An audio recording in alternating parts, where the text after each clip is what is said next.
Ootsa, ootsa, ootsa, ootsa. Man, digging that intro. Welcome back once again to This Justin, the show that sounds like a news show, but isn't a news show, but is really whatever the hell I want it to be. And this week, after like 2 months of no activity whatsoever, I have my friend Jason Hartford on. Jason is a young, budding content creator and just an all-around fun guy that I like having conversations with. And so I told him, I was like, hey, I want to have a health-centric episode and then talk about things that I'm doing to improve my health and why. And I couldn't think of a better person to have on than Jason, probably the healthiest guy I know. Jason, give a little introduction to yourself. Cool. Thank you so much for having me. I am a endurance athlete and just all around ambassador for healthy living in general. I have gone completely sober in the last 2 years and completely changed many different aspects of my lifestyle. And I'm super happy to be here to chat health with you because it's something that I am super passionate about and love chatting with. So anytime I have the opportunity to do so, I'm going to take that up. So thank you. Yeah. And I gotta hand it to you. I really admire people who have always kind of had health be like a big part of who they are. And being an endurance athlete, like that's not something that you just flip a switch and say that you are. Like that's something that you had to make the baby steps years ago and get to the point that you are now to where you're doing endurance athlete stuff. So for idiots like myself, what defines an endurance athlete? Endurance really is, I mean, you can look at it in multiple different ways. The way I look at it is any type of runner or cyclist, even like long hikers, anything that's going to take you a really far distance and going to challenge you physically and mentally at a very high capacity. And for me specifically, it is running and cycling in long distance form. And what was really the first thing that kind of got you into that? Like what did you see that made you go, oh, I want to do that? Yeah. So for me, I had always been interested in running, and I did a little bit of like kind of leisure biking and stuff. And the big defining factor was when I became sober, I saw some of these athletes that were, running these 100-mile races or, 150-mile races and just pushing themselves. Yeah. Pushing themselves to like an ultimate level and just kind of going really deep down into kind of the pain cave. And that in itself for me was the like attracting point. I'm really interested in challenging myself and pushing my mental capacity like to the limits and, ultimately seeing how far I can go.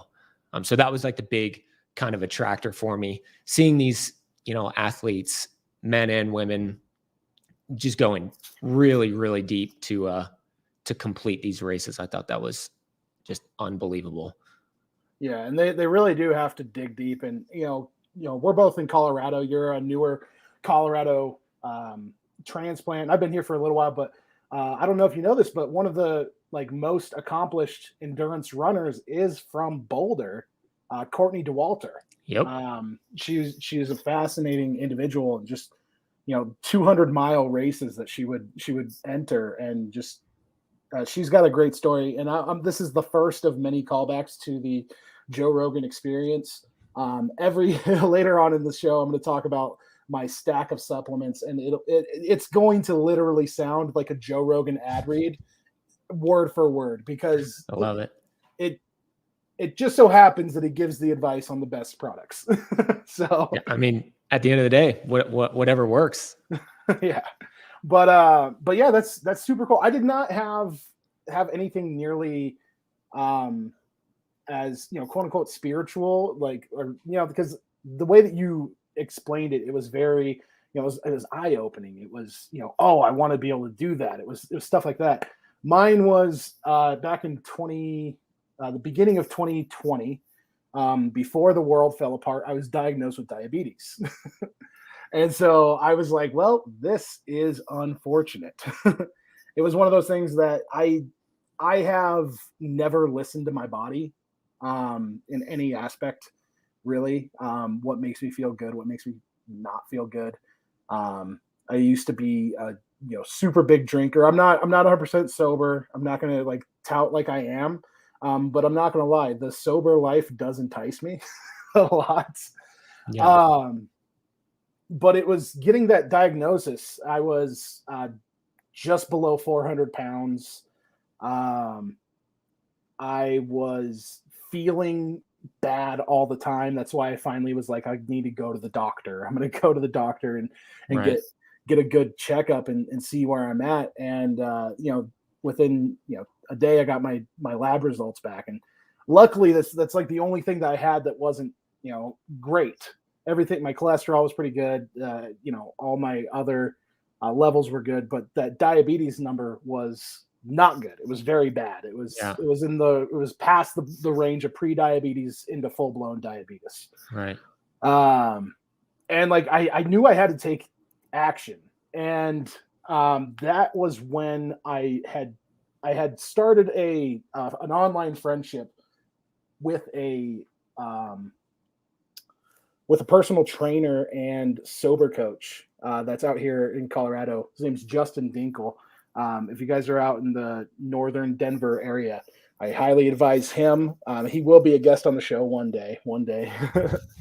But we had struck up a friendship, and I eventually just kind of was like, hey, you want to set up a workout plan for me? And it went from, hey, do you want to set up a workout plan for me, to, can I work out with you 5 days a week? And then I, went from working out with him 5 days a week and got to the point where I, shed 75 pounds. I was down to 325, and I did what I always do. And I just I rebounded back a little bit, not all the way, but things like that. And so that's when we get to, so we're in 2021 at this point. I put a little bit of weight back on. The wonderful sickness that we will not name here found me, and it really did a number on me first time through. But I had this feeling that if I hadn't made the changes that I did prior to working out very regularly, even watching what I eat to a certain extent, mostly just for the diabetes mitigation more than anything else, but like really kind of trying to pay attention more to that stuff. I don't know if I'd still be here if I didn't make those choices that I made a year prior to getting it, because I got it in May of 2021. Right. And I, it got the better of me, but then I was able to kind of come out on the other side. And basically, through 2021, I was kind of at that same point where I was losing the weight back again. And as we got closer and closer to 2022, I was like, I need to make this a really important year. And that's when I started taking, what I'm putting into my body a little more seriously. I have gone from drinking, every other weekend to drinking maybe every other month. Wow. It's really just not something. It's not a part of my daily routine, or not daily. It was never a part of my daily routine. Yeah. But it was for me. It was you know what? When I first met Mindy, it kind of was. Yeah. We had this running joke of me being a huge alcoholic when we first met.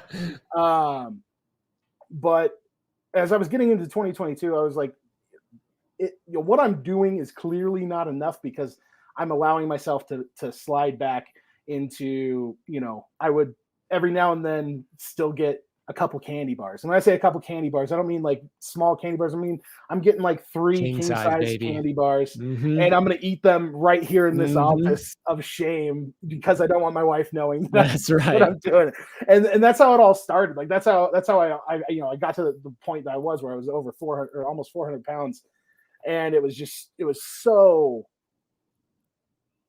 eye-opening when things started happening in my body. Like as I was like paying attention, and I was like putting mostly good foods into my body, and now I'm to the point where I literally I have something that isn't good for me, and I know it within like an hour. Like I Yeah. feel it, Yeah. and that is something that I really wish was like instilled in me when I was younger. And so I wanted to kind of hand it off to you. Is that something that you ever had? Like, did you ever notice, like when you were a kid, like it? Again, call back to Joe Rogan. It's something that he regularly says. Sorry, I'm really sweaty, so I'm putting my hat on so that you can't see the glistening. But Joe Rogan would say that he talks to his kids. Well, like he doesn't restrict anything from them, but when it comes to eating treats, he communicates with them and kind of like asks for their feedback on how they feel based on what they're putting into their bodies. And that's something I'd never thought about. And so I wanted to ask you, you are a very slender man, and I don't mean that in a disparaging way. You're very fit. It's the truth. I'm tall and thin, man. but is that something that was ingrained in you when you were younger by chance? Yeah, no. So, growing up, my parents, they were not, they're still not, the ideology of health. It was pretty common for us to go and eat, at McDonald's or Taco Bell and sit inside. And that was like, all right, we're going out to dinner as a family, and, so I didn't really grow up around healthy eating or, like wasn't educated on what, that looked like. There was no specific diet in place for us, or it was a lot of boxed foods and, TV dinners and stuff like that. And kind of the big turning point for me was I had been living in Central America for about a year. And at that time, it was just basically booze and drugs, on the regular. And so when I came home, um, I had I had been drinking so much tequila while I was down there that I thought that I had like burned out the lining on my stomach because I would get really intense stomach like pains anytime I ate, or anytime like any acid would build up in my stomach. And so I went in and I had them do a endoscopy of my stomach to take samples. They went in, they didn't find anything. And I started to look at my, at the issue from, okay, what is causing this? And so I started to really dissect my diet. And I don't remember the name of the movie. It was on Netflix for a long time. It's about a guy who went through a big weight loss journey, utilizing juicing for to lose weight. He went on basically this really extended juice fast, and it kind of opened my eyes to like I don't eat any vegetables. I don't do any like fruit or anything. Like my diet is garbage. Was And that fat, sick, and nearly dead? yes, fat, sick, nearly dead. Yep. And I immediately went and bought a juicer, and I started doing a bunch of juicing, and that seemed to kind of help. I felt like every time I had a juice, I was like energized and like I had this like buzz about me. And that like is where it really started to like kick in, like I almost had like this like high feeling. And, me, I have an addictive personality. And so I crave, that really good feeling. And that's what it like for me, what it was like. I became obsessed with feeling good in the sense of like healthy eating. And so I really started deep diving. I tried a bunch of different diets and changed my diet a bunch. I started off doing a raw food diet, and that lasted about a month. I felt terrible. That did not work for me. Had no energy with that diet. Went back to eating kind of a like modified version of Carnivore, and that's ultimately where I'm at now. And I ended up trying real fast before Yeah. you jump away. What does your modified Carnivore look like?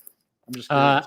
I'm very heavy meat, and I eat a little bit of fruit, and I still do a little bit of vegetable, mostly potatoes and some carrots. Okay. We'll But get back. We'll get back to diet in just a little bit. Sorry. Yep. And Heard it, wanted I to know. tried going vegetarian after doing raw. I tried vegetarian like 3 different times, and again, it didn't work for me. I felt horrible. I just had no energy. I was supplementing heavy to try and make up for the things I wasn't getting. And I was eating, everyone was like, "Oh, you're just not eating enough. You're not eating enough." I was eating well enough, because me, like it's all I do all day. I eat a lot. 3,000, 4,000 calories is not uncommon for me. And it just didn't work, but it really challenged me to figure out what was going to work for me, because I knew that I couldn't go back to feeling the way that I was feeling. I was basically every morning I felt crippled because my stomach was in so much pain from acid buildup, and so that's really what pushed me into the lifestyle. And that was 2012 when I made that those first changes, and I was still heavily drinking at that point. And it's just slowly evolved, and I've implemented and just constantly tried new things. And I think that was, kind of the defining factor. And yeah, so I mean, I think it was just about trying new things and really, like, again, being addicted to that good feeling and not giving up until I found that thing. And this is, I'm still in that process. I'm still on that search. Oh yeah, it never I think ends. everybody's always searching for that, because when it comes to people like us, because we both have that heavy addicted background. My addiction was clearly not so much the alcohol and drugs as it was the foods that I just should not be putting in my body. Yeah. But it is important to, and I'm going to go ahead and have a callback to our friend Justin Dinkle. You got to switch the addiction up. Yeah, exactly. Justin Dinkle's whole thing is switch an addiction. That is his business. And his, switch was from alcoholism and drug abuse to being, a gym rat. And I love that. And there are, like, you have to replace a bad habit with a good habit. Yep. I really believe that. So I kind of want to talk now about, like, what are some of the habits that you found yourself making, other than like the dietary changes that you were making, but what other habits were you making that have gotten you to the point that you are today? Yeah. So the first big one was ice baths and cold water exposure. Most people, I came across Wim Hof via Vice did a video on him many years ago, explaining his method and who he was and how he was doing these crazy like feats of swimming across frozen lakes. And, I saw that video and I was like, oh, wow, that's like crazy. Like cold water, that sounds terrible. And so then I started kind of like digging deeper and seeing how people were like really challenging themselves mentally in doing cold water immersion. And so I started kind of testing the waters with that. I kind of had a good setup. I was able to get a big kind of farm tub, and I worked at a nightclub at the time. We had a big ice machine that held 900 pounds of ice. So I could go in at any time and get a big trash can full of ice, bring it home. And I just started doing that a bunch, like pretty much every other day. I was bringing home like 200 pounds of ice. And I had one of those big 40-gallon trash cans. I'd fill that up, throw it in the back of my SUV, and I would sit in that 2 to 5 minutes. And like every time, even still, like it's a daily habit for me now. My setup is quite more, quite better now.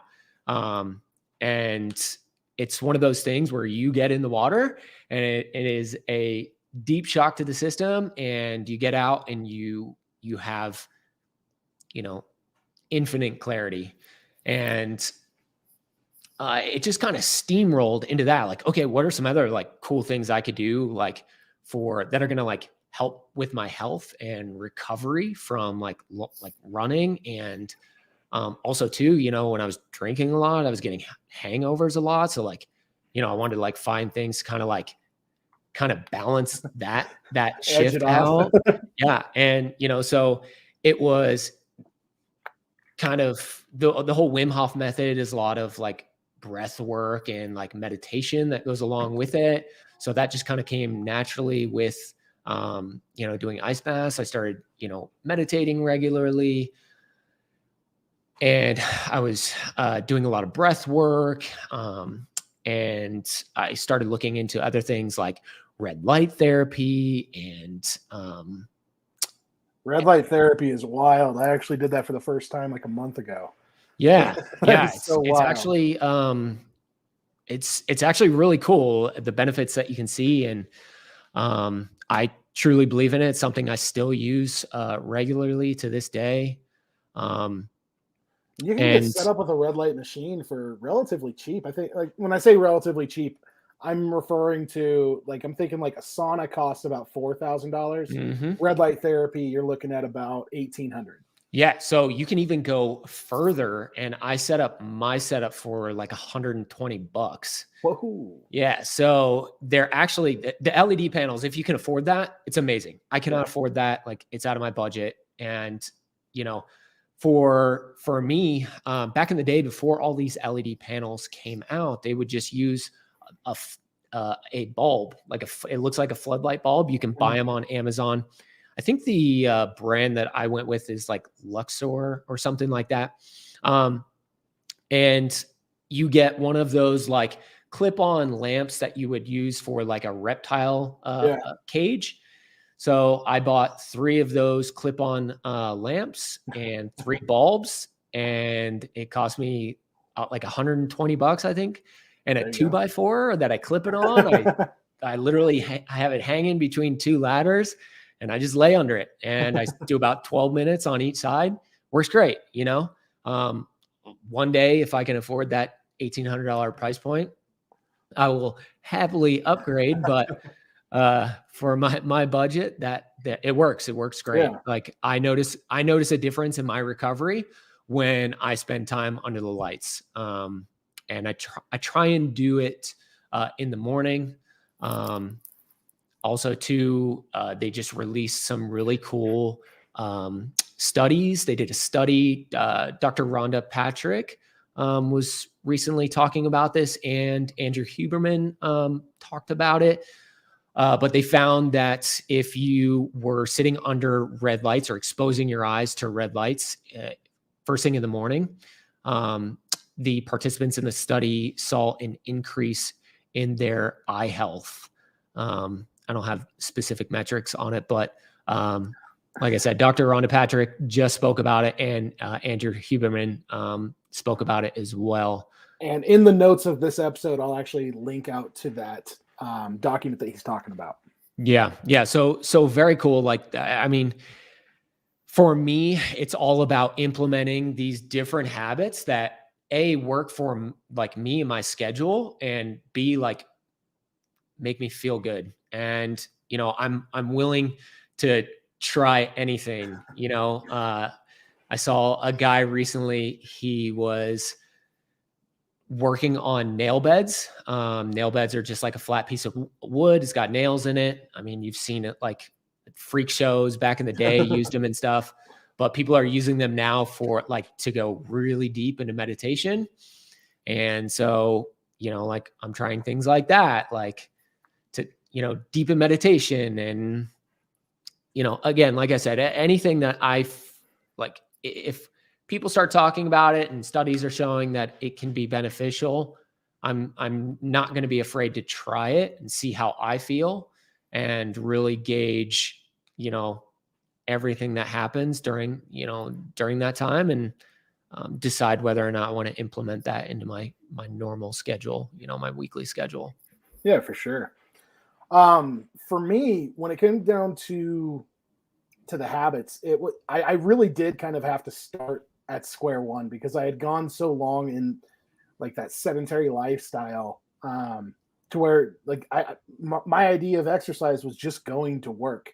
And, we used to work together. You know that my work wasn't that physically intensive.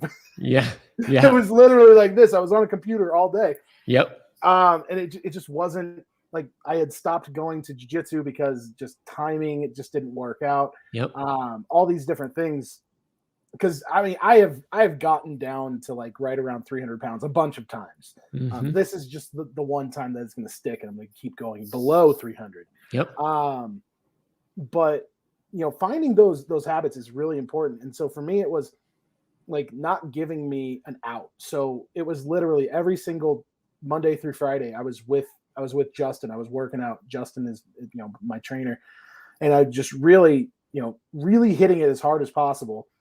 And, I'm now finally starting to see the fruits of that labor. And this is labor that I started planting the seeds for, 2 years ago now, because I got diagnosed in February of 2020. And here we are, we're about to kick off February 2022 in just a week or so. Yep. And I'm finally hitting personal records when it comes to lifts. Like that's crazy to me, because I thought that I peaked in college, high school. Right. And to finally be able to hit PRs when it comes to bench press. I mean, bench press has never been my lift, but right.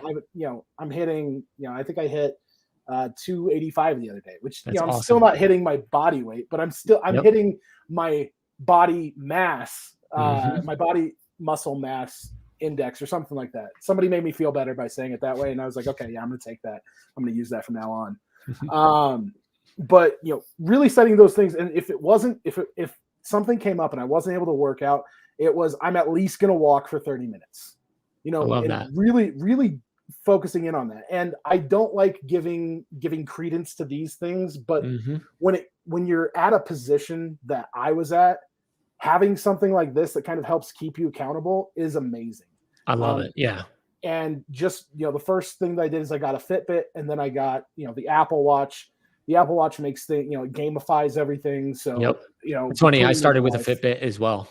I think everybody did. Yeah. And in all honesty, if I'm going to be 100% honest, when it comes to all the fitness stuff, it is better than an Apple Watch. But the Apple Watch has everything else. Yeah, I haven't used the Apple Watch. I am with a Whoop strap now. Whoop strap, yeah. I love those. I hear they're amazing. Yeah, so it's really cool. It took a really long time. They're having an issue with the new version of it, but I've had it for a couple weeks now, and I really like it.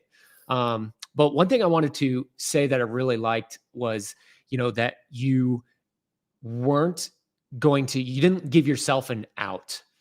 And I love that, because someone that I follow very passionately is Jesse Itzler. I don't know if you follow him, but he's married to Sarah Blakely, who is the founder of Spanx. They're an amazing couple. Oh, yeah, hilarious. Yeah. Jesse he did Itzler the book with David Goggins. David Goggins. Yep. And then also Living with Monks as well. And his story, and talk about a power couple, man. Oh, dude, my God. the greatest of all time. If you don't follow both of them on Instagram, you are missing out, because their content coincides so well, and it's hilarious. And so anyways, one thing that he really hammers home is, don't negotiate with yourself. Make things non-negotiable, because when you start to negotiate with yourself, you're going to lose every time. It starts with I don't feel like, hitting my workout today. I'll just go extra hard tomorrow. Damn well that our subconscious is a million times smarter than our consciousness. Exactly. And so the subconscious me is always going to beat the conscious me every in a time. discussion or in an argument of we'll go ahead and concede here. No, Yep. no. Yep. Like I said, you are going to lose that negotiation every single time. And so, that is one thing that I have always, not always, but it was a point that I started to think about, okay, like, if I really want to become like an endurance athlete, I don't ever think I'll make it to an elite level. But I would love to, really push myself as far as possible. And if I'm ever going to get anywhere, like, you have to be so consistent. You have to show up, each and every day. And if you negotiate with yourself at any time, you're going to lose that negotiation. You're going to fall off, and it's just going to, you're going to spiral. Yeah. You're just going to lose that negotiation every time. So I loved what, that you said that. And I think that the reason that I had that mentality is I've been really good friends with a lot of professional fighters over the last few years. Mhm. I got really deep in the MMA scene here in Colorado. And just sitting down and having conversations with the likes of Justin Gaethje, and I sit there and I'm looking at him in the face and I go, does this guy make excuses to not go in the gym? No, there's no way he's making excuses not to go to the gym. Not a damn chance. And he also there's also another aspect to it is, when you're making these decisions to better yourself physically through exercise, you need to find a way to make it fun. So lifting has never been very fun for me. Jiu-jitsu was always a lot more fun, kickboxing, whatnot. But time, you can really only get a class at like 6 p.m. And every now and then you can get some schools that will have classes earlier in the day, but that just doesn't work 100% of the time. And so what really was able to make this stick is, I became really good friends with Justin. And so the workouts just became, instead of a workout, it was, I got to go hang out with my friend for, 2 hours. Yeah. And so now it's become the point where, my best friend in Colorado is my trainer. I love that. Because, I see him more than anybody else. We say the dumbest shit to each other while we're lifting. We like the amount of times that we'll just like cry laughing because we're just saying like the most retarded things ever. It's beautiful. And it's like, that is what has kept me this time. I mean, this is the most consistently I've worked out. I mean, I've had to take months off. Like last December of 2020, I had to take the month off because I did what I had done 2 days ago. We were supposed to actually record this podcast on Friday of last week. Yeah, Friday. And on Friday morning, I was doing a deadlift and I, let my ego get the better of me and just did some weight that I shouldn't have. And so I tweaked my back super bad. I did that same thing in December 2020. It had me laid out for a month. But I pulled my back on Friday and I'm going back to working out with Justin on Wednesday, tomorrow. So that's a much faster recovery time for me. So that is something that you can't ignore results like that. That is a result that just doesn't make any sense to ignore. When your body is running optimally, it's going to heal a lot faster. You're going to give, your body all the tools that it needs to make those recoveries. And I think recovery is huge.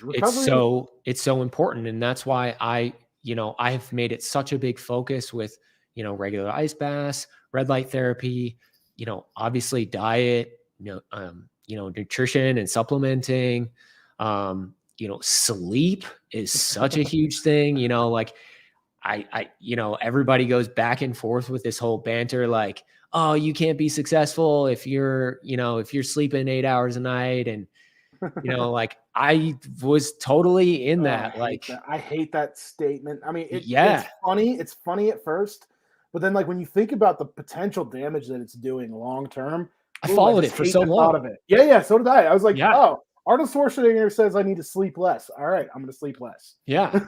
Yeah. I survived, but I was definitely not thriving. Not like I am now. Now my sleep schedule, I'm in bed by 9:30, 10 o'clock at the latest. And I wake up 6:30 to 7 a.m., try and get like 8 to 9 hours of sleep. For me, that's what works for me. You know, like I know some people can survive off of like 7.5. I think 7.5, 8 hours is great. When you know, Yeah. but it's so important, and it is like the biggest recovery tool that you can possibly use. So, And but yeah, I go ahead. real fast while we're kind of talking about recovery, I do want to highlight a business that I think is doing things really cool, and I'm going to pull them up on screen here in just a second. But they are called Restore Hyper Wellness. Yep. They are, for the lack of a better word, I'm going to say phenomenal. Yep. They literally have all the great things that you would want out of a recovery place. And I finally got it pulled up. So give me 1 second. Yeah, I heard about Restore probably like 5 or 6 months ago. I don't know how long they've been around, but they have an amazing facility, and I think they run a chain, correct? So they have multiple It's a locations. franchise. Okay, Yeah, that's what I thought. Yeah, okay. Yeah, very cool. Very cool concept. All right, can you see my screen now? Yep. All right, so this is their stuff. This is the one located in Boulder. They have a few locations all around Denver area. I believe they're outside of Denver as well. But I kind of want to show their services. What they got is they got the cryotherapy. I'm a huge cryotherapy nut now. I did it for the first time. I was gonna say you just did it, huh? So much fun. It's so cool. Literally, you get like it pumps down to like minus 180 or something like that. I can't remember exactly what it was. It's so cool. And you just, you have a song blaring while you're in there, and it's just going, and you feel so good. And this picture here is not a good indication of what it actually is. Because I don't like that kind of cryotherapy. I feel like that you're cheating yourself when your head isn't getting the same treatment. Right. The one that they actually have at their location, it's a full like freezer. It's got a glass window here, but it's full body. You can really just like your entire body feel everything. I can't say enough good things about cryotherapy. If you have the money and you have the time, I would say getting in there 3 times a week would be fantastic for you. Ideal. And if they would like to sponsor me, I would accept that gracefully. 100%. 100%. Although I got to be honest, I can't recommend their IV drips because I didn't try them. And my boy Chaz at Onus IV, he's always going to be my IV guy. So I can't say anything about that. But hyperbaric oxygen therapy, I didn't try it, but I know the good things about it. So they also have that. Red light therapy, which nobody tells you that the first time when you do it, when you get out, you can't see straight for about 5 minutes. So just a heads up on things like that. Pretty intense. The other cool thing that I liked was the compression pants. Which I haven't tried those yet, but a ton of runners are using them. You can buy them for $800 a pop. Yep. So they are not too expensive. I obviously I'm when I say they're not expensive, I'm using a very broad brush stroke. It's an investment in your health for sure. And that's what I did that there. And then infrared sauna, I think that's good stuff. Yep. I think that's all that I actually did, but you can see they have so much stuff there. This is actually one that I want to try. Yeah. Like I said, I'm going to try it with my boy Chaz because he's got an excellent facility. A couple of excellent facilities. Yeah, but just a quick shout out to Restore Hyper Wellness. They're a really cool company that they kind of taken all these fringe, quote unquote fringe sciences of recovery and have been giving them out to the masses. I mean, because the cool thing is that when me and Justin went and did that, again, not talking about myself in third person, my buddy Justin Dinkle. We went there, and they have the crack dealer deal when you get there. It's $30, and you get 3 treatments of your choice. So we did. You can't beat that. I know. We did the compression, we did the red light therapy, and we did the cryo. And it was an hour and a half for $30. I was like, Of course. Obviously, their monthly deals are much more expensive than that, but it's such a fun way to get introduced to these like new weird ways of recovery that I'm not utilizing right now. But as I get more financially stable and people subscribing to this podcast, maybe one day I'll be able to have a membership there. Yeah. I got to get you over and I'll get you in to the ice chest freezer. Yeah. Yeah. Have you done ice bath before? I've never actually done an ice bath. No, okay. I might have done a trough once. Right. I can't remember. I think I would remember. I think the coldest I've ever done is like Boy Scout camp when I was like 13 years old. Like went across the zip line and then like dropped in the ice water in the mountains. Yeah, I gotta get you over, man. I've converted a chest freezer into a ice cold plunge. I think we just found like your first few videos that you need to make. You need to make a video about making your own red light therapy. You need to make a video about making your own ice bath. You need it's literally all already on my content calendar. I just need to actually find the time to film it and like format it properly. I'm trying to learn Adobe Premiere right now. So, once that happens, we will definitely get those released. But we'll talk a little bit offline about that because that might be a little bit highbrow for you. Yeah. Oh yeah. Just starting out. So yeah. We'll talk a little later. Oh yeah, for sure. But so we talked about habits. One thing that we didn't talk about when it comes to habits is meditation. And we kind of talked about it. You kind of talked about it when you were talking about making changes and whatnot. But that is really a big piece. And I do want to go back to something else that you were talking about, but breath work. Mm-hmm. Breath work combined with meditation. I don't think there's anything that's more peanut butter and jelly just goes together than those two things in the world. Yeah. When I was working at your company, the one cool thing that they had benefits wise was they had a breath coach that you could do. For a while, they did individual classes, but then everybody was taking advantage of them. So then they moved it to like group classes. And I can't stress it enough. You're not breathing right. Yeah. Not you, Jason, but the person watching this right now, you're not breathing right. It blew my mind when I started researching in it, and like all these experts were like, you're not breathing right. And you're like, what do you mean? Like, you just do it naturally. And it's so crazy that so many people are doing it wrong. Like the majority of the world is not doing it correctly. We're breathing too much and we're breathing too shallow. And, we're just so ingrained to this pattern of breathing incorrectly. It's just, your body just naturally does it. And it really takes practice to fix that habit.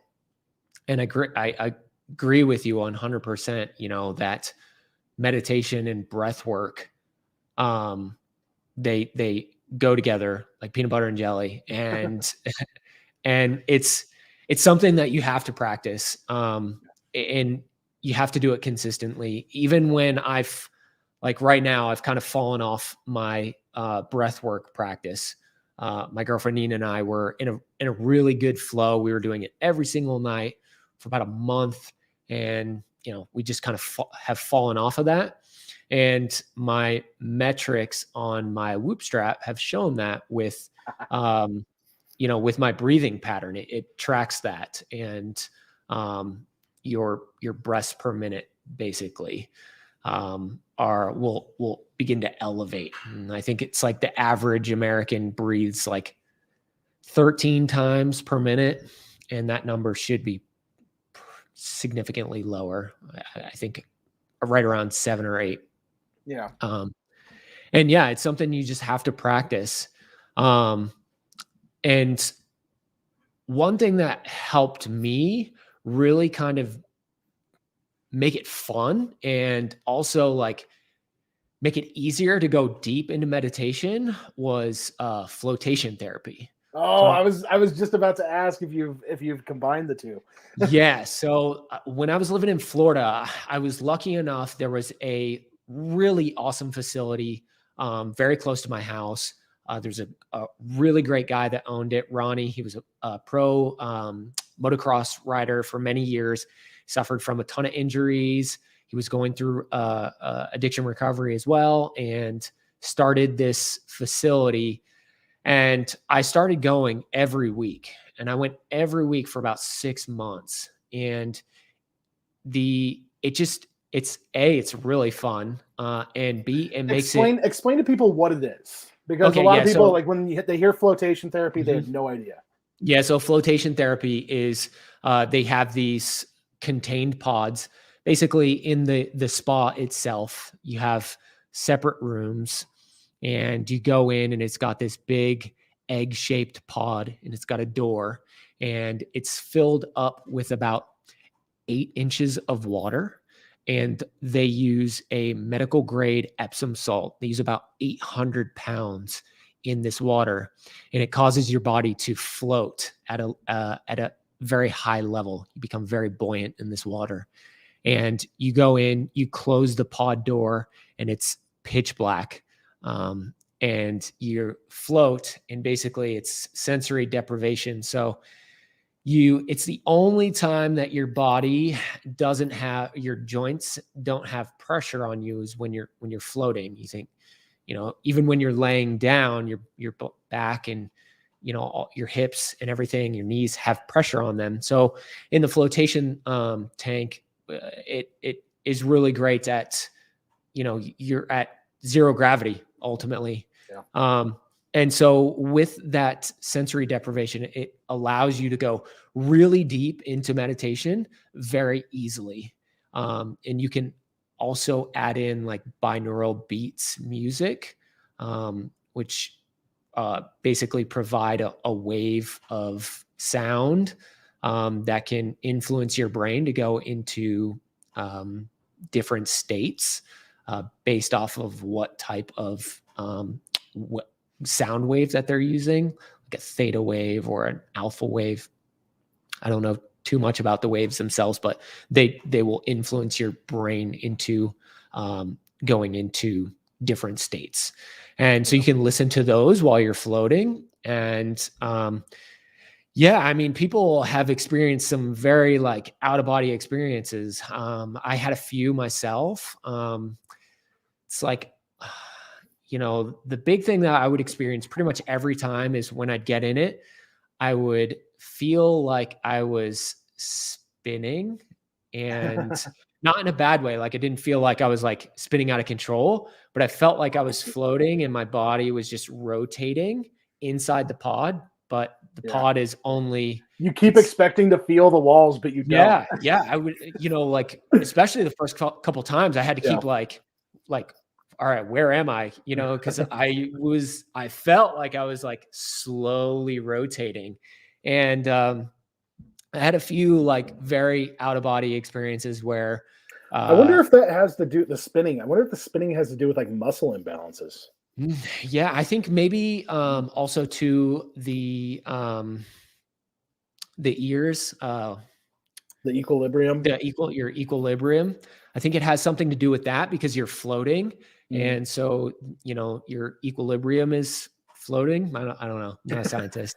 So, but we are so scientific on this. 100%, 100%. And yeah, I mean, I had a couple experiences where you almost like fall asleep, just going into this deep trance, where basically I would see really bright lights, and I can't even explain it, but it's an amazing. The first time that I don't know if it was the first time that I did it or the first time that I had like the experience of it.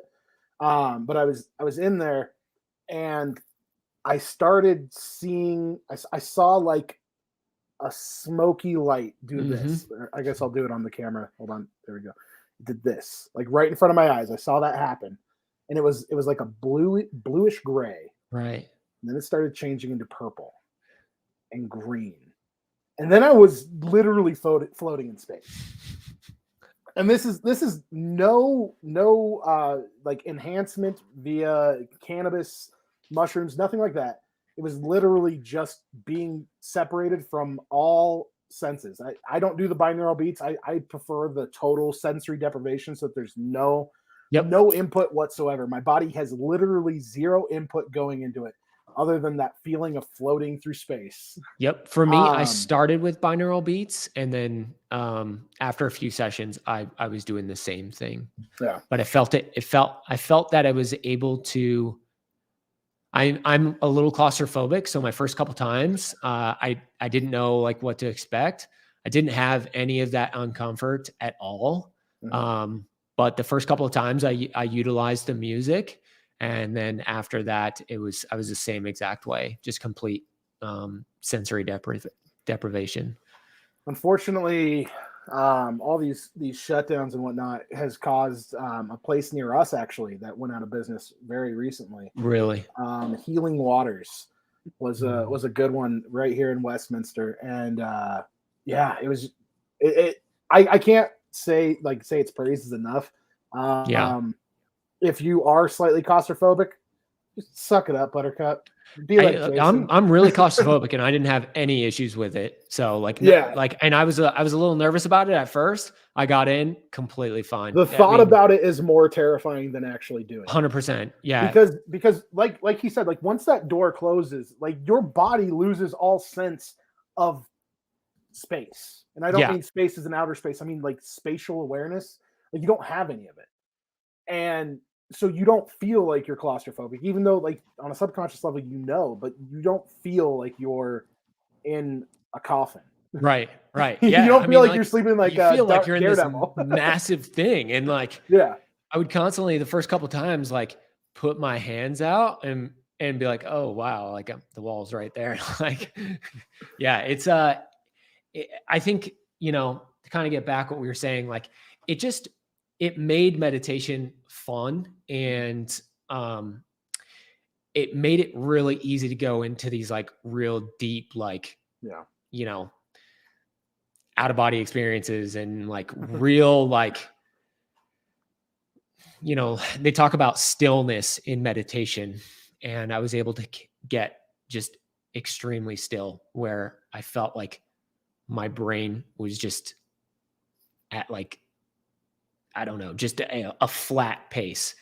Yeah. There's no like movement or thought going like racing through my brain. Like for me, like I'm super ADD. My brain is going a mile a minute at all times. And it was one of the only times that I could completely still myself, still my body to where, you're floating in water.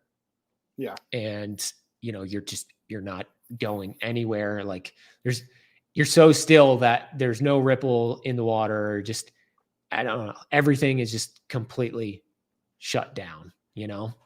So I think it's a really fun way to kind of experience meditation at a deep level, Yeah.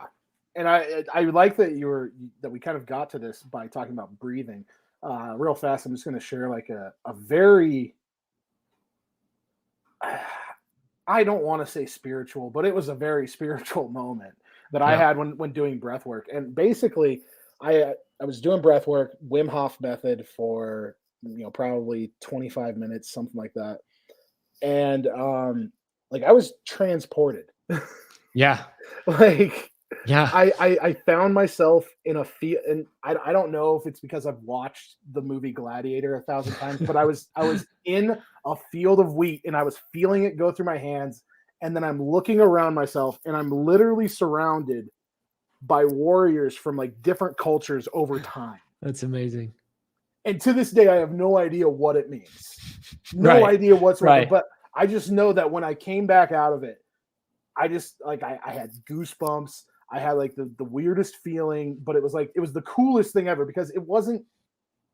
I liken it to, again, call out to Joe Rogan. I liken it to the experience of DMT, to where people say you were literally transported into a different universe. I was literally transported through time and space into a field where I felt the wheat, and I looked around me and I saw a pirate, and I saw a freaking, a Roman warrior. I saw a Mayan warrior. Like I saw all of these warriors, and literally it's like all throughout time and all throughout different cultures. Like there was Mongols, there was freaking knights, there was like all of these things that like I don't have a lot of reference points for. Right. So like when I say it was spiritual, like I really mean like it was wild. Yeah. But yeah, Yeah. like breath work is so, you can do so much with it. You can do so much with meditation. You can do like and finding these little things to add to it. I'd say meditation is your block. Like that is step one. Just sitting and trying to clear your mind is step one. Step two is integrating breath work. Step three is integrating the sensory deprivation tank, and finding ways to add to the experience is really important. Yeah. Some, also too, for people that are interested in getting started in breath work, Wim Hof has some really great, beginner, guided, breathing sessions on YouTube. All you have to do is search breath work Wim Hof there. That's how I started. I think the beginner one is like 11 minutes long. It's fantastic. He tells you exactly how to do it. He guides you through the whole process. He has an app that you can kind of customize your workout. I wasn't a big fan of it. I think he's in the process of rebuilding it, because they had some issues with it. But yeah, it's super easy to get started, and implement into your lifestyle. Like I said, the beginner class on for Wim Hof on YouTube is like 11 minutes. And for those, if Wim Hof, like if you don't like, say you look into Wim Hof and Wim Hof isn't quite your thing, I advise looking at this book called Breath. It's by James Nestor, and he actually goes over, I believe there's 4 different breathing techniques that he kind of goes over in that book, and I'll go ahead and leave a link down below to that book through Amazon if anybody wants to check that out. Yeah, there's tons of different techniques. Obviously, Wim Hof is the most popular or trendy, but there's tons of different styles of breathing. You just got to do your research, and I think just learning to breathe properly is super important in implementing some sort of practice. Super impactful, and also too with meditation, another really powerful thing that helped me. I went through a phase of depression and kind of anxiety. And one practice that really helped me and was beneficial was gratitude practice, and implementing, a few minutes of gratitude into my morning schedule. And I don't do it every day, but I do it very often. Kind of like first thing when I wake up, when I'm still laying in bed, I try and take a few minutes to not just think about things that I'm grateful for, but visualize those things at, at a really high level. So, like visualizing me hugging my, my mom and my dad, and, like at the same time saying, I'm so grateful for, all the lessons that they taught me, growing up, or, like I'm so thankful for, my girlfriend Nina and everything that she does for me, and just visualizing, her doing things for me, or just whatever it is, and just kind of go through like a few minutes of like deep gratitude.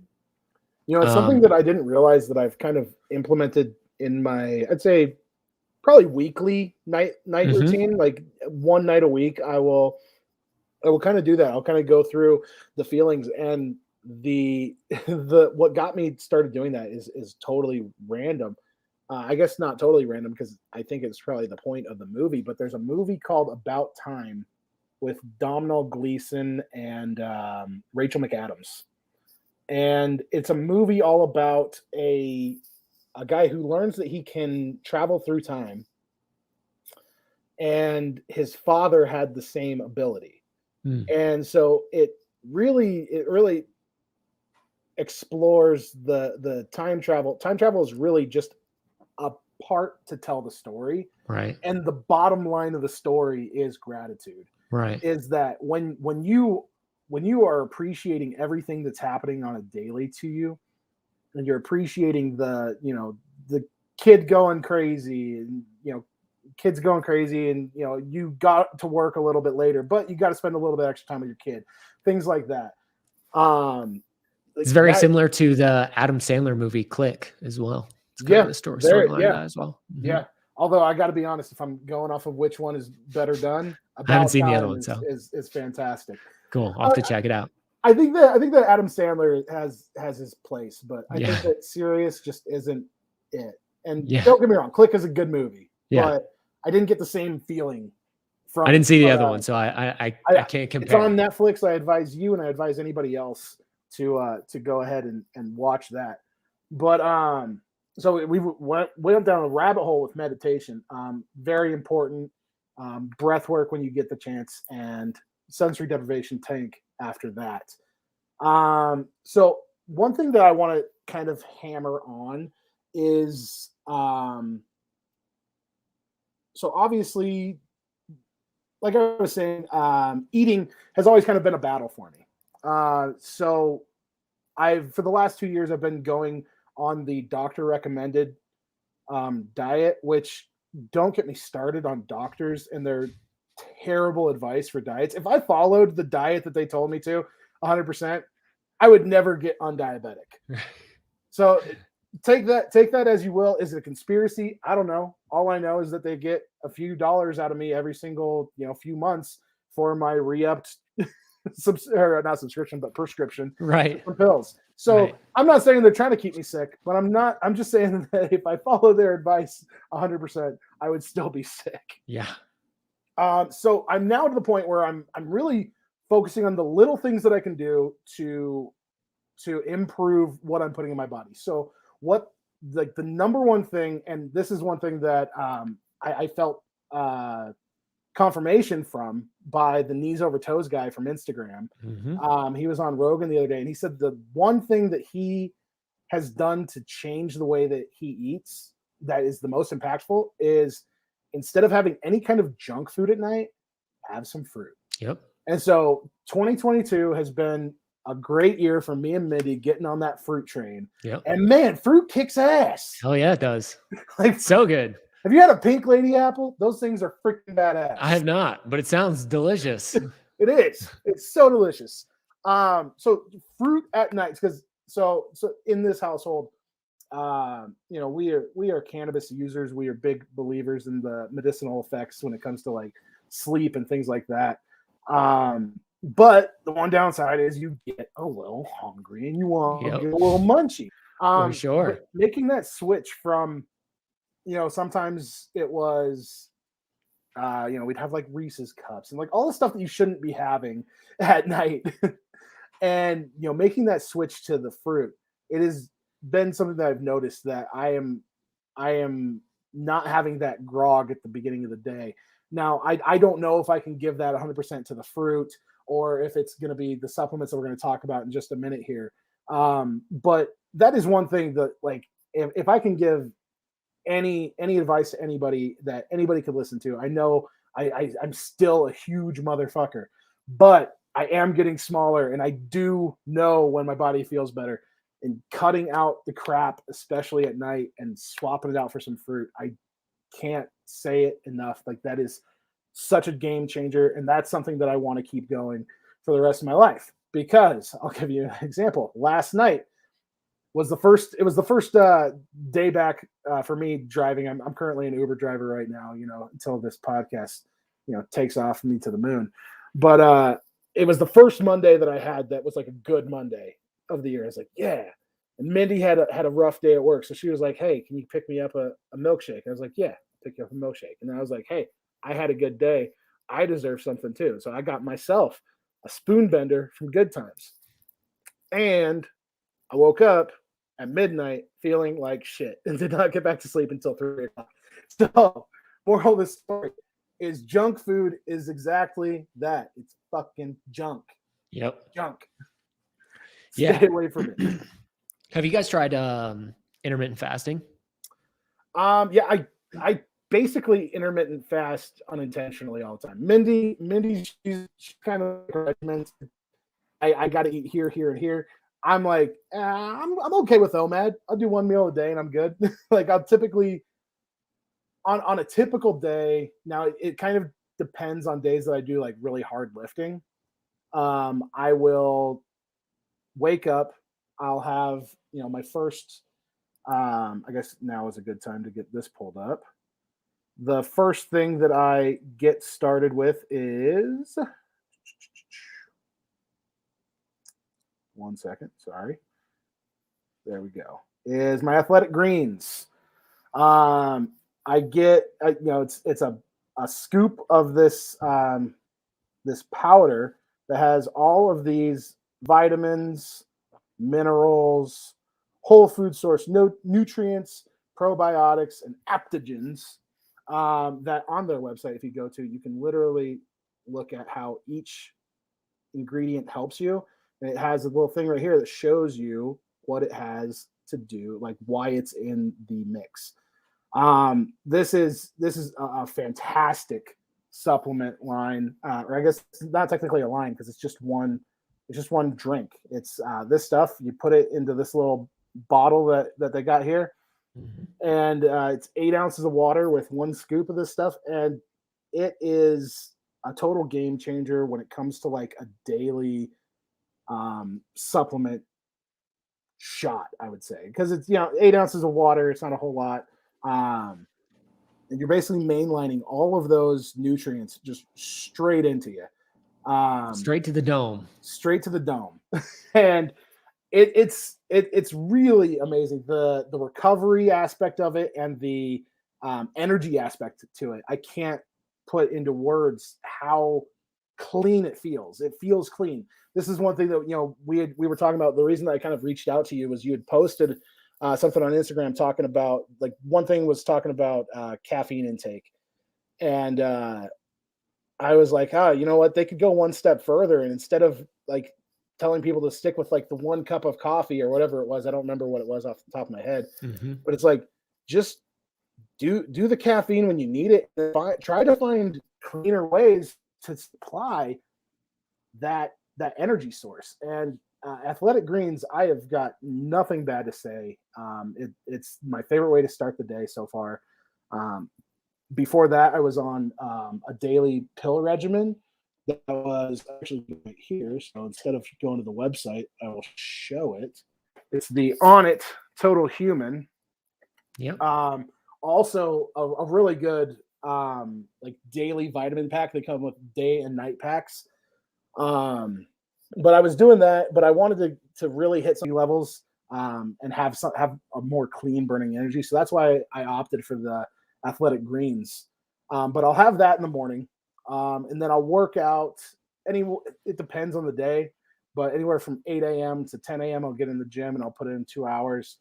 And then depending on how hard I hit it in the gym on that particular day, if I am really tired coming out of that gym session, then I'll have a meal. It's usually something small, quick, usually some eggs with some fats thrown in there and whatnot. I love it.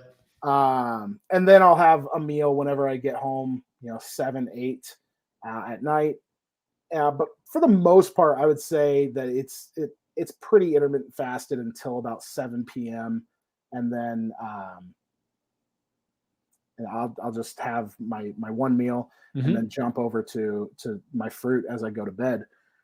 But yeah, I can't say enough good things about intermittent fasting. I think that it's a very, like, especially if you're trying to lose weight, it's a good way to like cut a quick 5% body fat off of you. Yeah. It's not great. It's not a good tool. Like, it's not the only thing you can do if you want to continue losing weight, for sure. but it is a great jump start. Yeah.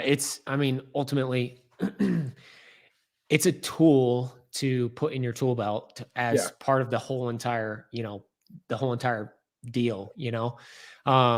I started looking into intermittent fasting, many moons ago. Thomas DeLauer, who's on Instagram and YouTube.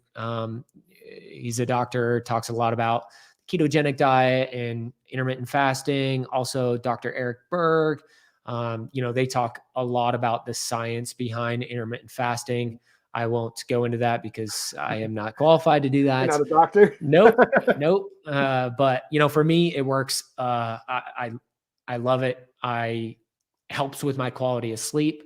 Nina and I, we follow a 11 to 7 kind of eating window. So our first meal is at 11 a.m. Our last meal is before 7 p.m. and nothing but water outside of that window. And, when we eat, if, there are plenty of times where our busy schedule, we might get home a little bit late from the gym or something. Actually, I think last night we met up with a new friend who was showing us a really cool piece of gym equipment that he has designed and is marketing. And, we got home late and so we had to eat a little bit past that window. And you know what? Last night I didn't sleep as well because my food was still trying to digest. But it's something that has helped us tremendously with, my sleep. And then also to my morning meetings before when I'm fasted. Yeah.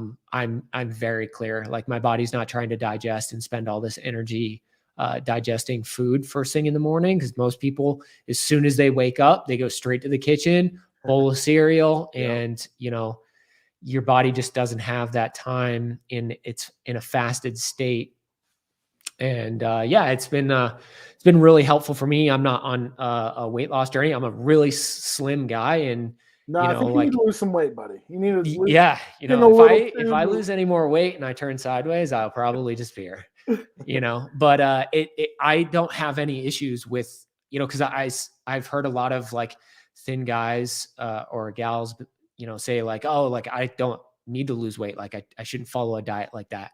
I actually am putting on weight, following this diet because of my training program. And it is challenging. No doubt there are, like when I started those first like couple of weeks, I was hungry as hell, coming up to that 10:30, time frame where I was like, if I don't eat, I'm going to faint and I'm going to die right now. Like I'm so hungry, but it's just, you got to battle through that. And now like, it's so easy for me to follow. And I mean, the benefits are there. Like I said, I'm not a doctor or scientist, so I won't go into those things, but do your research, Dr. Eric Berg. Do your research, talk to a doctor, and then talk to another doctor. Exactly. Don't be afraid to get multiple, recommendations on this. Yeah. Check out people like Dr. Eric Berg on YouTube or Thomas DeLauer on YouTube. They are doctors. They speak very highly and very educatedly about intermittent fasting and the ketogenic diets. And I mean, the benefits are there. They're proven by science. And one thing that you kind of touched on was like quality of sleep. And I want to highlight this. Like I said, the later part of this is really going to sound like a Joe Rogan ad fest, but it's very true. This is one that was in that Total Human supplement box that I really enjoyed for the 30 days I was taking it. And what it basically is doing is it goes over the entire chemical buildup of it, but it basically allows your body to break down or to create more 5-HTP, to utilize more serotonin or something to that effect. Yeah, Nina used to take New Mood for a long time in the evenings. Yeah, I'm relaxing. Big fan. My wife loves it as well. I love it. On it, if I could just get like on it supplements for the rest of my life, that would be amazing. Yeah. So for me too, I did to Total Human for quite a few months. The only issue is it's pretty pricey and not cheap. For 2 people, we just couldn't make it work, in our budget. And so, but yeah, I think highly of Onnit supplements. I'm curious to see how Onnit supplements play out with Johnson & Johnson purchasing Onnit recently. I didn't even know that. Yep. That is So interesting. on it, recently sold to Johnson and Johnson, I believe it is. I think probably 4 months ago. And so I'm curious to see how their formulation, um, and how Unilever. Unilever. Okay. Yeah. I knew it was one of those big companies. So I'll be interested to see how their products maintain their consistency. Aubrey Marcus is still, I believe, on the board. Yeah. And they're still utilizing the gentleman, I don't know his name, that took over as CEO after Aubrey. He's still in charge. So they haven't done any restructure. Mhm. So, but yeah, I'll be curious to see how their product line I kind of really want plays to out. do his like getaway things that they do. Hmm. Have you seen the stuff that he does? Yeah, I follow him closely. Yeah. I That can't guy, think of the name. They've got a specific name for I know, the. I was looking deep into it and was about to drop way too much money on it the other night. Yeah. And I talked myself out of it. I will eventually though, because Yeah, for sure. that guy, man, you guys want to listen to a podcast, somebody much more intelligent, go ahead and listen to Aubrey Marcus. Hmm. Yep. That guy is super interesting to listen to, and he's helped develop some of my favorite supplements ever. Yeah. And speaking of which, we got the Alpha Brain Black Nice. Label. Like, I can never they mirror my movements in the camera, There you go. but the Alpha Brain Black Label, fantastic. Have you ever taken Alpha Brain? I did. The only issue is I'm hypersensitive to stimulants. Mm. So I just get like super jittery and like nauseous. So it just Uh, didn't work for me. But I have tried it for sure. And luckily, I know a lot of people that like swear by it and love dude, it. So it's like Adderall for me. yeah. Like Yeah. in the sense of it slows me down. Like I Yeah. probably need Adderall in all honesty. But that the Alpha Brain is another one that just has been a total game changer. And the funniest thing about Alpha Brain is the way that I noticed it. It wasn't through conversation. It wasn't through like taking tests or anything like that. It was literally watching my Call of Duty kill death ratio go from like a flat like 1.0. Like I was a 1.0 like all the time. Usually lower than a 1.0. I was terrible. I was really bad. But then I started taking Alpha Brain. This is years ago. It's probably 2013 when I first started listening to Rogue and all that shit. And I popped in some pills and then did some Call of Duty, and like for the first time ever, I'm like throwing up 3.5 kill death ratios It's and shit like hilarious. that. And I'm like, what the hell? So even if it's the Endorsed. biggest placebo effect of all time, I will always sing its praises. But again, everybody's buildup is different. So Yeah. try it. And if it doesn't work for you, try Exactly. something else. Yeah, exactly. Yeah, I mean, like I said, I tried it, and unfortunately, like stimulants for me, like I don't even do caffeine anymore. Um, I'm just hypersensitive to them. Like even like a cup of coffee, like will like affect me like 10 hours later. So Alpha Brain really kind of put me over the edge. But I think it is definitely useful if it's right for you, like you were saying. Yeah, I think I totally screwed up my caffeine like receptors as a young child because I was downing monster cans as soon as I learned that they were a thing. I think I remember the day I saw them and I was like, oh, I like that. Yeah. And I drank them ever since up until recently. Yeah. I was literally on a 8th grade field trip going to the Renaissance Festival. And we got on the bus and we went to a gas station on the way back to the school. And I saw a Monster for the first time. I was like, that is a cool fucking can. Yes. And then I loved them and I drank them religiously. And then I stopped because I couldn't take all the sugar anymore. Right. Like Right. the green ones, man, those original green ones, Yeah. and they give you a sugar rush like Oh, yeah. crazy. And then you have those sugar withdrawals afterwards. Right. So I stopped drinking them. Then I learned about the white ones. Oh yeah. Ooh, doggy. But Going ham. I've even had to like call it with those as well because I just, like I said at the beginning of this, an hour ago, I'm really paying attention to how things feel as I put them in my body. Yep. So I've moved to when I need a pick me up, I go to a Jocko Fuel. I get some Jocko Go. They are retardedly expensive Yep. because you can only buy them online if you live anywhere other than like Maine or Pennsylvania. But it tastes good. It doesn't have it's not a super carbonated taste. And the caffeine amounts are like ridiculous compared to the alternative when it comes to like the Right. Monsters, the Red Bulls, things Yep. like that. The caffeine amount in a Jocko Fuel or Jocko Go is nowhere near that. So What are they, like 100 milligrams, 150 milligrams? these are 90, yeah. I believe. 90. Let me see. So one carbohydrate, which as a Yep. as a diabetic, I like that. Mm-hmm. But where is the actual? See, now this is why I have the best podcast on the planet, because everybody loves listening to somebody look for caffeine. Where the heck is the dang Yeah, caffeine? I think they're like 95. 100. Yeah, I was gonna say I think they're right around 100. So yeah, I used to another part of the reason why I quit caffeine was because I found myself switching addiction, and I found myself like just abusing caffeine, and I spotted it. I was like, oh shit, like I'm now a caffeine junkie. Like I've got to stop this. And yeah. So I do love those like workout drinks. Fit Aid was the my go-to choice. Those were the ones that were loaded with niacin, right? Yeah. Mm-hmm. Like you could feel your body tingling after those ones. No, that was the Red Line, I think. Red Line, Yeah. I couldn't do Red Line. I would die. Yeah. Fit Those, Aid, they have a few different blends. They have like a pre-workout one. I still drink their recovery ones, just like BCAAs and like B vitamins and stuff, but no caffeine.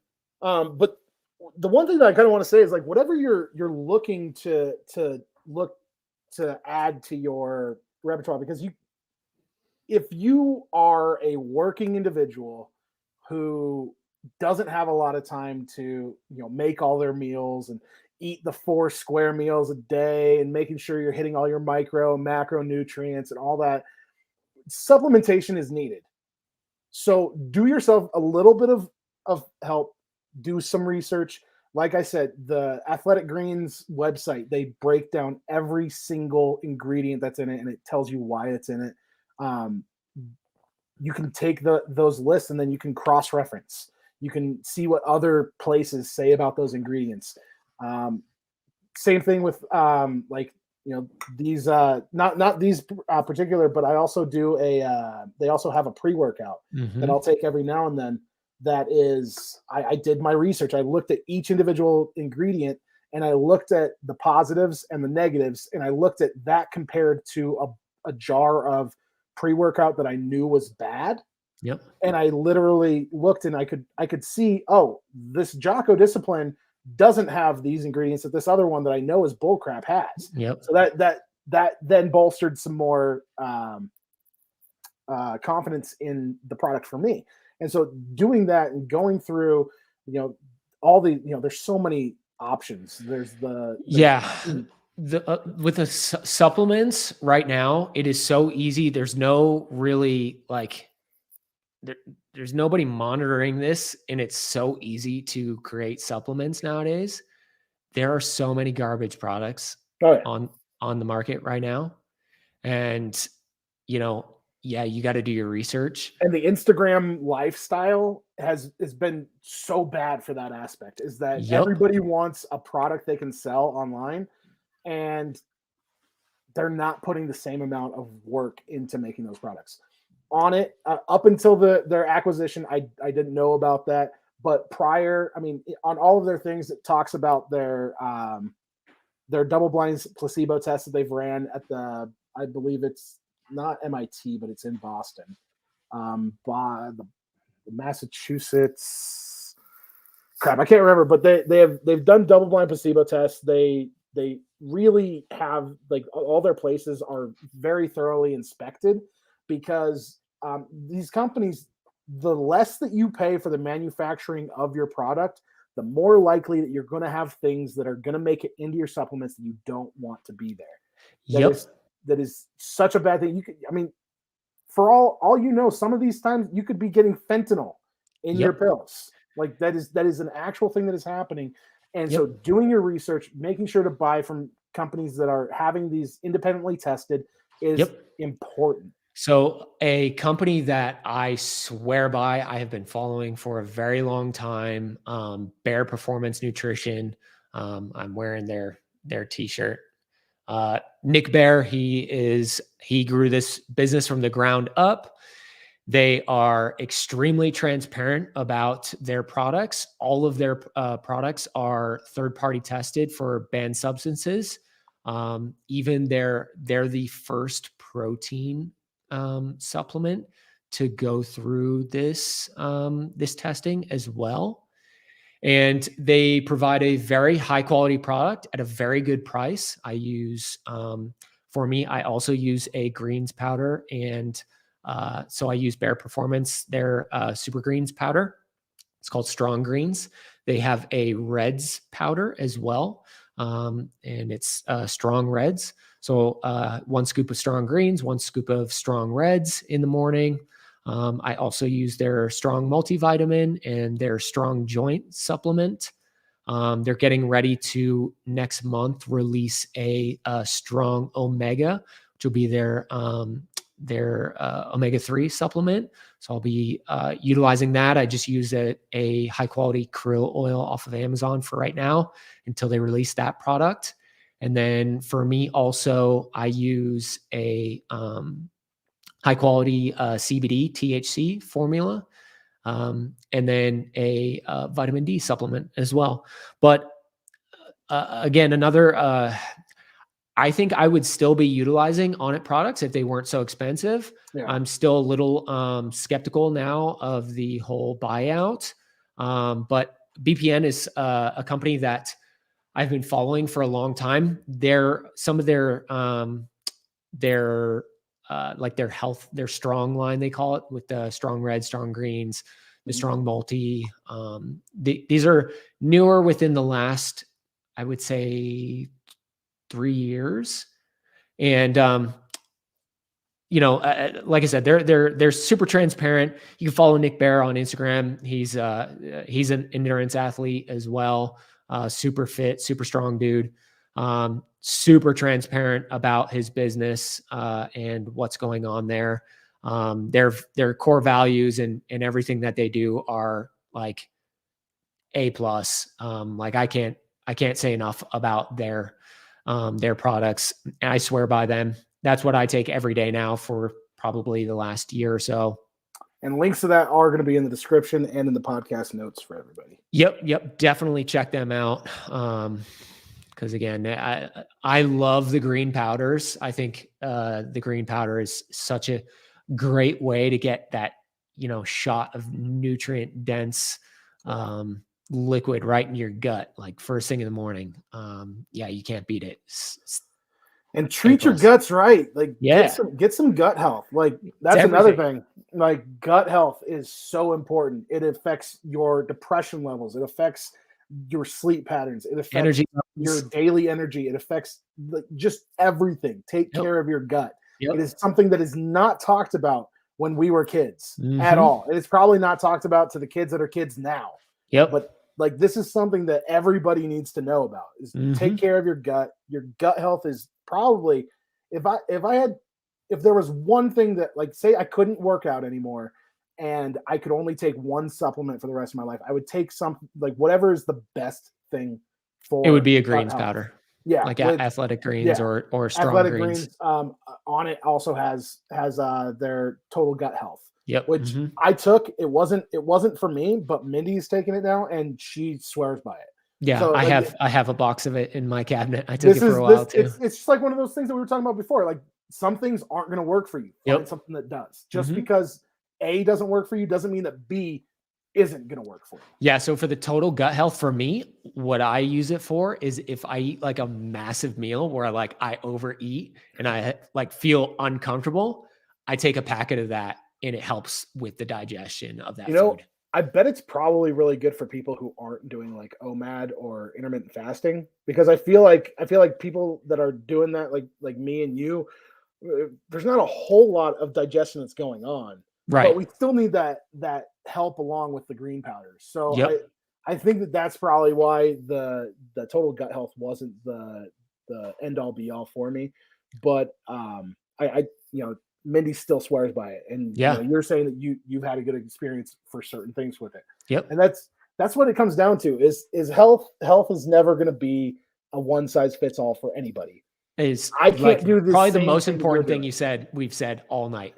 Yeah, there's no such thing as a one size fits all for any of this. Yeah. A workout routine, your diet, your supplement regimen, your meditation habits. Like some people, it's not going to be first thing that you wake up, you're going to meditate. Sometimes it's going to be the last thing that you do. Yep. Sometimes it's going to be in the middle of the day to just recharge from the bullshit that you've had to deal with already throughout the day. It's going to be different for every single person. You need to find out what's working for you. And I am confident in saying this, that when I do a health in 2023 episode next year, I am going to be a lean, mean motherfucking machine. Love it. I can't wait for it. Yeah. And one last thing, like you have to be obsessed with figuring what that is out, just don't stop trying things. If something doesn't work, try something else until you find that thing that works for you, whatever aspect that is in your life. Just don't stop. If you run into a roadblock, switch gears and keep going. Consistency is key. And to quote from the Nick Bear podcast recently, he had his running coach, JD Cunningham on. He said, it's better to be consistently good than occasionally great, meaning consistently show up and not just occasionally be really great, just consistently every day, be consistent and just get the reps in. You don't have to go above and beyond and go, do all of the, you don't have to meditate, breath work, red light therapy, ice bath, all of those things every single day, but consistently, like doing those things and not letting them completely fall away. Find the one thing that you can do. So like I was saying, the one thing that if I could only do one thing, was about switching eating junk to eating fruit at night. So say you have a mad sweet tooth at night, start with that. Yep. Start with, okay, I'm not going to have sweets at night. I'm going to have some fruit, which I guess is still sweet, but it's whatever. Yeah. Mm-hmm. But start with that. And then once you've mastered that, so I'm going to go ahead and take this back to video games. Once you have mastered that, so I have a game, it's called Forza Horizon 5, and it's a racing game. And it basically, you get to do all these customizations to the difficulty level and all this good stuff. And then once you get to a certain point where you're constantly coming in first, it's like, hey, how about we step it up to this next level? Right. You're winning pretty easy. Yeah. And you can get this much more benefit from taking that step up. That's real fucking life, people. Mm-hmm. You find that one thing that you can do, and you keep doing it. You keep doing it. And it's going to become easy for you. And then you're going to be like, okay, well, I can add part 2. I can add like breath work. Yep. I'm going to do, 3 days a week, doing a 11-minute video on YouTube. I'm going to do some breath work. Yep. And then that's going to become easy. And then that's going to be, instead of 3 days a week, you're doing that 7 days a week. And then you're like, man, this is so easy. It's time for the next thing. You're literally explaining how I got to where I am now, where I'm doing all these things on a very regular basis. Well, I living my such absolute a late best age. life. Yeah. I learned it at such a late age. Like this is literally me too. Yeah, me too. I'm literally going at this for the first time, in the last 6 months, where Yep. I'm really looking at it as, okay, you're not a piece of shit because you fell off the wagon. Yeah. And you gained back 35 pounds. Yeah. You're not a piece of shit for this, but you just lost sight. Yeah. You bit off more than you could chew. And sometimes when you bite off more than you chew, you know what happens? You throw up. Yep. Yeah. And the important thing is that once you throw up, you just got to get back at eating that big ass hamburger. And this is a metaphorical hamburger. Get back in the saddle. Yeah. You just got to do it. Get back into that consistency rhythm.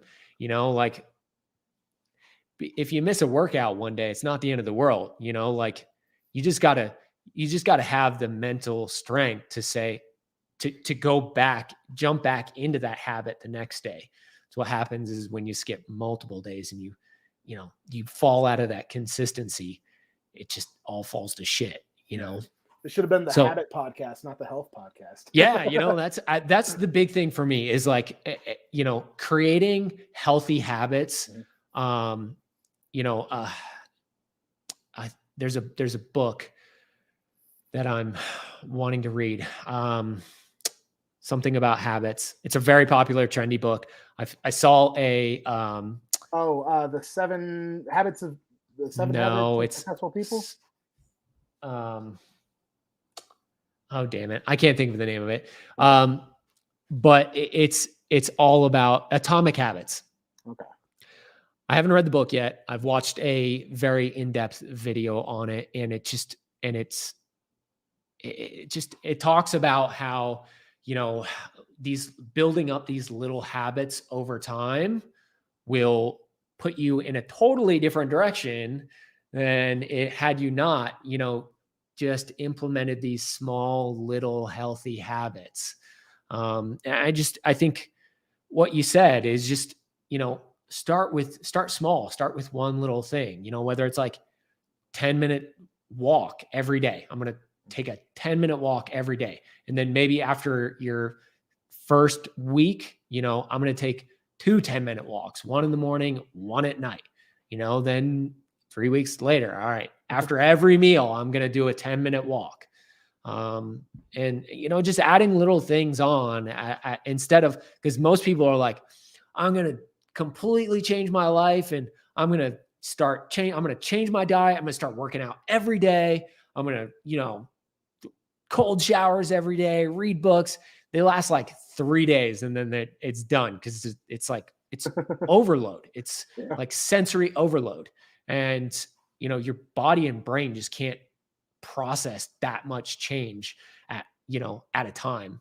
So I love what you said. It's just start small and just, create the habit and then let that snowball, add something else on and, keep building off of that foundation, And the bottom line is that you're going to fail.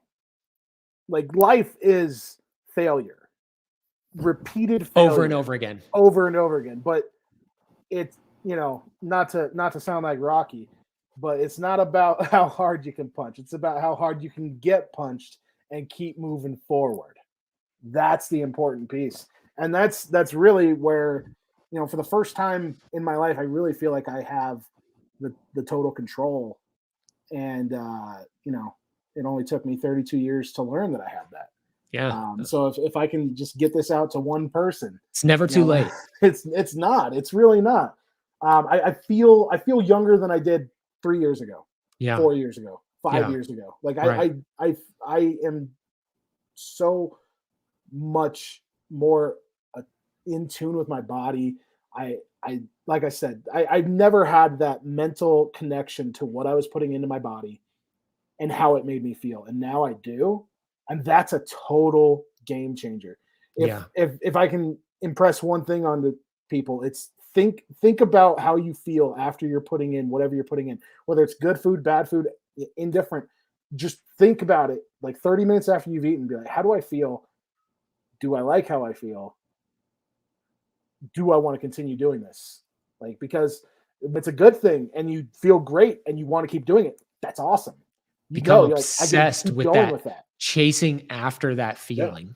Yeah. And, that is hopefully going to snowball into even stronger feelings. That was like the big defining factor for me when I quit drinking, with alcohol. It's such a depressant, and it really it just completely blocks out all of your feelings and depresses all of that. And, when I stopped drinking and really got my health in order and a part of the whole mindfulness thing, I was able to feel emotion like to its full effect again.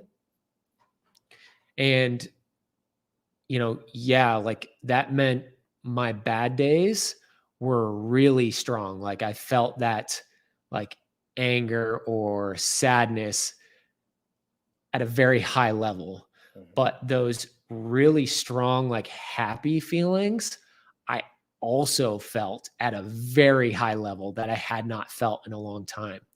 And I feel like that can align with health in general, not just because alcohol was depressing my feelings, but when you're constantly feeding your body unhealthy things, it can put you into a depression because you know that those things are not good for you. Mhm. And so when you start to experience putting in healthy things, whether it's cutting out soda and just drinking water, and then eating healthier and then working out, you're going to start to feel like that level of happiness at a extremely high level. Like, sure, like those those people still experience happiness, like even in those dark times when they're unhealthy and stuff. But I think once you're in a healthier state, you're going to begin to feel happiness at a much higher level than before. Does that make sense? No, that totally makes sense. I mean, shoot. The first time that I beat COVID, I had like these like you're saying, like these really intense highs and these really, really intense lows. Yes. Yeah. and that was, I'm pretty much around the same health wise I was then. And I definitely think that's a part of it. I also think a part of it is that I thought I was going to die and I didn't. Right. And I don't know. That's something that nobody really like prepares you for. Yeah. But this is something that I've told everybody because it's the weirdest thing ever. When you are pretty sure you're gonna die and you don't, man, you go into depression. So just a heads up, if anybody has a near-death experience, you're gonna need to talk to somebody about it. Yeah. Yeah. So part of me, like what really pushed me over the edge for drinking was I came down with appendicitis, and I was misdiagnosed by a doctor and it caused my appendix to rupture. And I spent about 8 days in the hospital, and I healed from that. And then about 3 months later, I had started drinking again once I healed, and I came down with pneumonia.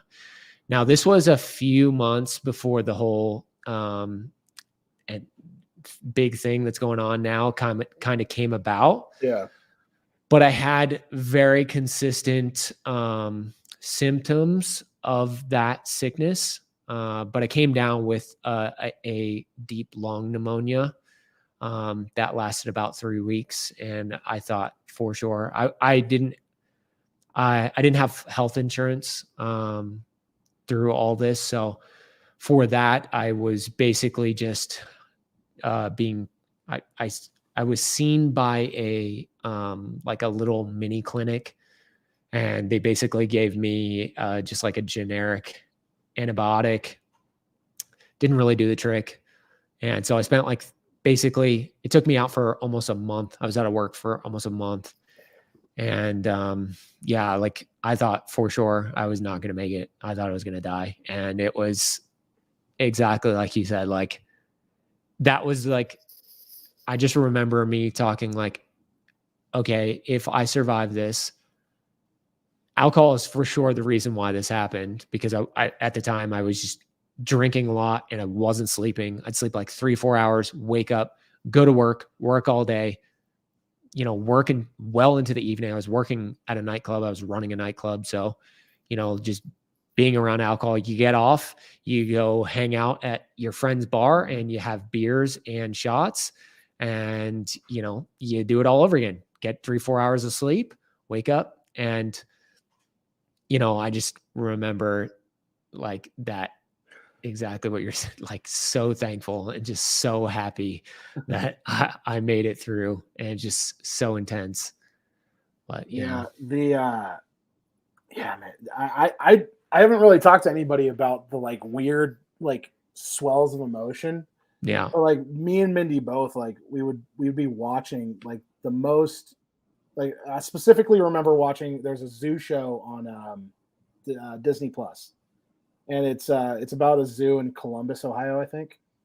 And like there's just like this one where this animal just dies. Like I don't remember the backing behind it or anything, but I didn't know this animal. Mm-hmm. I'd spent 20 minutes with him throughout this episode of Right. the TV show, but like we're both just like like man, Right. like when you get that, because I remember driving to an urgent care when I was sick, and thinking, you know, if I speed up a little bit and I hit one of these you know, the cement dividers Mm-hmm. that, you know, between the highway lanes, Yep. highway directions, I was like, probably won't walk away from it. No. And the thought, I'd like, dude, it was so, it felt like it was never gonna end. Yeah. And well, no, it felt like it was gonna end, but it felt like the end was gonna be my end. Right. And so that is by far one of the like weirdest things I ever went through. But I have, like, you know, I've kind of changed my whole outlook on everything since then, in all honesty. I've been doing a lot of like research into like Stoic philosophy and things like that. And like also just like finding the good in the bad. And so, you know, I just always go back to, I am now a huge fan of F1, which I think I got a little yearbook of last season. Nice. That's WTF1 awesome. official annual. I became a huge fan of F1 because of getting sick. Right. And that's something that me and Mindy now have in common. It's another thing that we have together. So not only is it that I find something that I love, but I found something that I love with my wife. That's so and great. now, like, you know, we're going to Austin later this year to go watch a race. And yeah. So, you know, It's funny how that works out. Yeah, every bad thing does have a good side. Yeah, for sure. I mean, ultimately that that all happening to me, it led me to, you know, approach Nina and say, hey, like I'm going to quit drinking. And you know, friggin' thank God for her. You know, she was like, okay, like I'm going to do it too. And, you know, like I started that day, and she started a couple days later because she had a girls' night already planned. And that day was what, like 2 years ago? Like yeah, a week 2 years ago. right? Yeah, January 9th was the start. So we just passed 2 years, and in that since then I haven't been sick once. You know, thank God. And you know, I even, you know, I worked a lot of the pandemic in the nightclub through all of that. And you were in Florida back then. It was the Wild West. Yep. And, you know, I really attribute that to the habits that I have implemented over these last couple of years. And, you know, the consistency that I put in, you know, for like regular good sleeps, you know, every night, 7 days a week, going to bed, same time, waking up, same time, you know, doing ice baths regularly, at least 5 times a week. You know, sometimes I'll get in twice a day if I'm feeling good. You know, red light therapy, you know, consistent supplement use, you know, drinking lots of water. All of those habits have snowballed into, you know, literally allowing me to live the best life that I've ever experienced in my entire adult life. This is hands down the best I have ever felt. And it's only going to get better. I know. You know, like it's so cool to know that, right? Yeah, I still have so much more to like perfect and implement, you know, like with my breath work, like I was saying earlier, I have fallen off. So it's, you know, like, okay, now I got to get back into that. How do I implement that back in my schedule? And, you know, I'm going to basically be starting from scratch. So, you know, like that process of me getting better in that. And, you know, it's just a never ending. It's not about like, one day I'm going to be like perfect. Like it's about the everyday journey. You know, it's always going to be a journey. You're never going to be perfect. Is the journey. Yeah, exactly. Yeah. It's all about the journey and not the destination with, you know, when it comes to health. You're always going to be tweaking and, you know, trying new things and looking to get better. Yeah. And that's what's important, you know? And speaking of getting better, as we go ahead and wind this discussion down, one last product placement by me, Liquid IV. If you have a hard time drinking water, one of these plus one of these is a very easy way to get your daily water intake. Liquid IV is freaking awesome. It's another thing that I back wholeheartedly. And one day they will give me many American dollars for telling you all to do so. Optimal hydration is extremely important. So I couldn't agree more with that plug, my friend. Yeah. But I think that that about covers it. Like I said, this turned in, you know, started as the health in 2022 and it changed into the habits. That's it. 2022. And that's what makes up good health. Yeah. Good health is made up by good habits. Ooh, yep. We need to put that on a shirt. Yeah. And a hat. and a hat. Oh yeah. All right, dude, thank you so much for having me. I'm super appreciative. Thank you for coming on. This was a lot of fun. You know, it's always good to talk with friends a little deeper than you get to in regular chatting. So I love it. Thanks for coming on, and I'm sure we'll go ahead and do this again. Thank you again, man. Super appreciative. All right, and we'll catch you guys next time. Thanks for checking out. Bye.